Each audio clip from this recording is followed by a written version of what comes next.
और ये बड़ी खबर, यानी 2019 का रिकॉर्ड तोड़ सकता है एनडीए।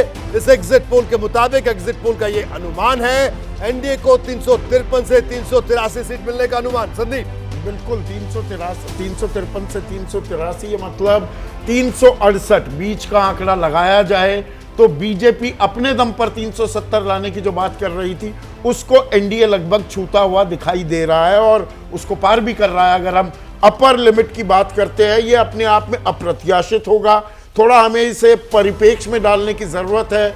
2014 में जब 282 सीटें बीजेपी लेकर आई थी, 30 साल बाद अपने दम पर कोई बहुमत लेकर आया था और ये लगातार तीसरी बार अगर ऐसा बीजेपी और एनडीए कर रहा है तो ये अप्रत्याशित है, अगर ये असल नतीजों में तब्दील होता है।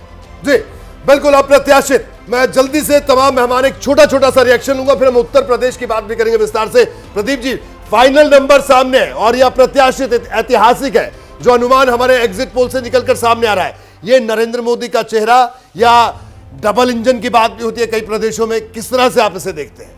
नहीं, मेरे आकलन के हिसाब से ये अप्रत्याशित नहीं है जी। जो शुरू से चुनाव दिखाई दे रहा था वो इसी दिशा में दिखाई दे रहा था कि जो है तीसरी बार नरेंद्र मोदी की सरकार बनने जा रही है। इस चुनाव का मैं शुरू से कह रहा हूं सेंट्रल मुद्दा मोदी ही थे, इसीलिए कोई ओवरराइडिंग जो है वो इशू बन नहीं पाया। मोदी की इमेज, मोदी की छवि बनाम बाकी, ये मुद्दा था। नहीं और प्रदीप जी, बात यहां पर ये नहीं, 272 भी पाले एनडीए उनकी सरकार बनती। अप्रत्याशित शब्द मैंने क्यों इस्तेमाल किया, क्योंकि डबल एंटी इनकम्बेंसी 10 साल कोई आप राज कर रहे हैं और 368 का वो आंकड़ा पार करना, 353 से भी आगे बढ़ जाना, अगर ये नतीजे आते हैं वो आपकी वो कंटेक्स्ट में, जिस कंटेक्स्ट में आप कह रहे हैं बिल्कुल सही बात है, उससे कोई इनकार नहीं कर सकता। लेकिन जिस तरह से आप देखिए, मैंने इस पर हम लोगों ने बड़ी चर्चा की है।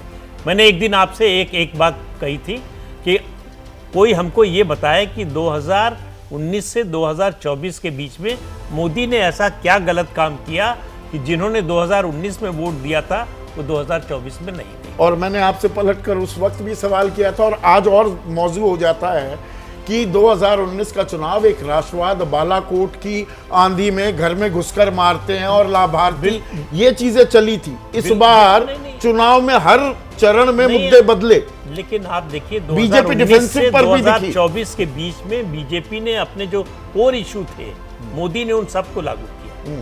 चाहे आर्टिकल 370 की बात हो जम्मू कश्मीर में, चाहे राम मंदिर की बात हो, या फिर जो है प्रदीप जी, मैं रोकूंगा आपकी और संदीप जी की चर्चा, मुझे लगता है बहुत लंबी ना चल पड़े और ये हमारे इस जो टाइम फ्रेम है इसमें ये कम पड़ जाएगा। विज्ञान, आपके पास आऊंगा। एंटी इनकम्बेंसी कहीं नहीं दिख रही है। अगर ये प्रोजेक्शन नतीजों में तब्दील होती है तो जो तमाम विपक्ष बातें करता रहा, आरक्षण की बात हुई, संविधान बदल देंगे, तमाम तरह के मुद्दे, तमाम तरह के वार पलटवार, कहीं कुछ नहीं दिख रहा है। अगर यह आंकड़ा सामने आता है, क्योंकि ये बहुत बड़ा आंकड़ा, 10 साल सरकार चलाने के बाद अगर फिर से कोई तीसरी बार 353 से 383 सीटों की प्रोजेक्शन लेकर आता है तो अप्रत्याशित है। 2-3 लाइन में इसको डिस्क्राइब कर दूंगा। प्रदीप जी की इस बात से इत्तेफाक रखता हूं कि सेंट्रल फिगर नरेंद्र मोदी थे। और दूसरी चीज बड़ी स्पष्ट हो गई, चूंकि तीसरी बार ये हो रहा है, प्रत्याशित शब्द संदीप ने इस्तेमाल किया, तो ये मेरे लिए बिल्कुल क्लियर है कि उनके मुद्दों पर जो नरेंद्र मोदी बोलते हैं वो विपक्ष से ज्यादा कन्विंसिंग है। ये एकदम स्टैब्लिश्ड है कि जब वो एक कोई बात भरोसे की बात है, जैसे भरोसा किस पर, जैसे मोदी की गारंटी। अब उन्होंने इस बार एक स्लोगन लिया और चूंकि इंडिविजुअल इलेक्शन था तो मोदी की गारंटी, तो अगर ये आंकड़े फाइनली 4 जून को होते तो that means people of this country, मतलब लोग यहाँ के कन्विंस्ड है कि अगर मोदी कहते हैं कि मेरी गारंटी है तो कुछ होगा।